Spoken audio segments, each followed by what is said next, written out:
Ndagushimiye ko warakoze subscribe kuri channel ya Tele Montagne Rwanda. Ntabwo bitangaje cyane uyu munsi uramutse ubwiye umuntu ko bikugora kwizigamira yarangiza agahita akubwira ko kugira ugire ku bukire cyangwa se kugira ugire amafaranga bizakugora. Ni irihe banga riri mu kwizigamira? Ubundi bikorwa gute neza ku bamwe bitugora kenshi? Mu biganiro by'ubushize hari ikiganiro twavuzemo inzira igana ku bukungu. Ni gute wagira amafaranga? Ni gute waba umukire? Icyo kiganiro n'ugishaka mu biganiro byacu uraza kukibona. Muri icyo kiganiro twavuzemo inkingi 3 z'ingenzi zagufasha kugera ku bukire, harimo iyo gukorera amafaranga uko yabangana kose, iyo ni nayo twavuzeho kuri uwo munsi. Hanyuma tubabwira ko iyindi yo kwizigamira tuzayivugaho mu biganiro by'ubutaha.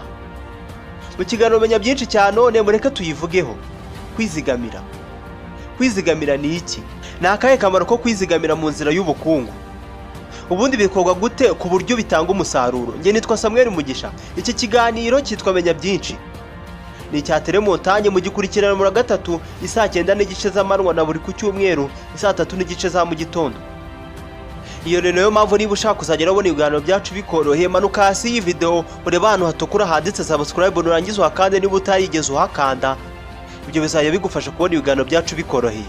Tuguhaye ikaze.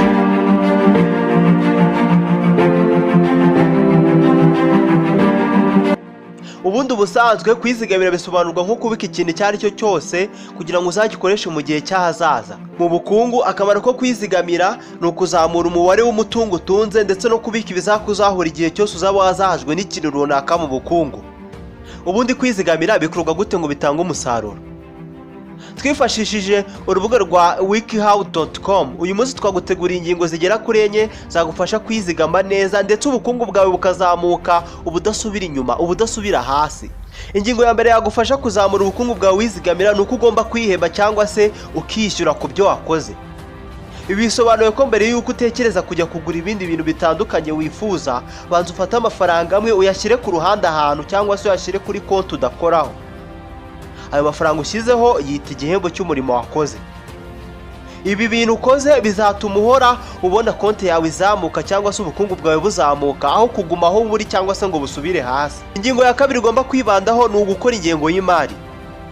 Gerageza gukora ingengo y'imari ya buri kwezi kandi uyikore neza ku buryo izakemura ibyo ukeneye byose by'ibanze, hanyuma ufata amafaranga nanone make uyashyire ku ruhande yo kwishimisha cyangwa se yo kwishimira. Kugenzura ingengo y'imari yawe ndetse ukanizigamira amafaranga amwe ku ruhande ni inzira nziza yakugeza ku bukire. Ingingo ya gatatu ugomba kwibandaho niba ushaka kuzigama amafaranga yakagwira ni ukugabanya ibyo ukonsoma cyangwa se amafaranga utakaza. Gerageza kureba amafaranga yawe ukuntu yakoresha ndetse urebe n'ingano y'amafaranga utakaza, hanyuma utekereze bwa kabiri niba uyatakaza biri ngombwa.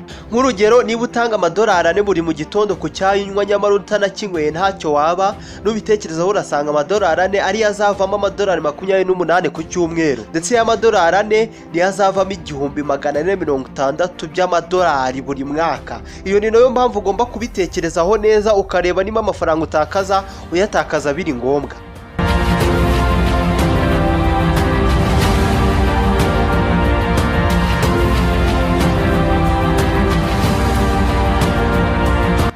Ingingo ya 4 ugomba kwibandaho niba ushaka kwizigamira ukazamura ubukungu bwawe ni ukugabanya gukoresha amafaranga utayafite mu ntoki. Nubwo tutabyibazaho kenshi, gusa abantu bakoresha amakarita cyangwa se ubundi buryo budasaba gukora ku mafaranga wishyura cyangwa se ugura, birangira bakoresheje amafaranga menshi kurusha abantu bakoresha amafaranga bayafite mu ntoki zabo. Ibi wabona biterwa nuko gutakaza amafaranga bigoye ndetse bisa nkaho bijyana. Nansoreje ikiganiro menya byinshi cyane, none ikiganiro mbashimira kuba mwakurikiye. Ni ikiganiro cya Tele Montagne, mukurikirana buri wa 3 isaa 9 n'igice z'amanywa na buri ku cyumweru isaa 3 n'igice za mu gitondo. Iyo ni nayo mpamvu niba bifuza kuzajya urakurikirana iki kiganiro buri uko tugishizeho igishyashya, bikora umanuka hasi iyi video ureba ahantu hatukura handitse subscribe, nurangiza uhakande. Ibyo bizajya bigufasha kuzajya urabona ibiganiro byacu tugutegura byose bikoroheye cyane. Nge mwabanye nawe mu kiganiro na Samuel Mugisha. Ndagushimiye cyane wowe twabanye.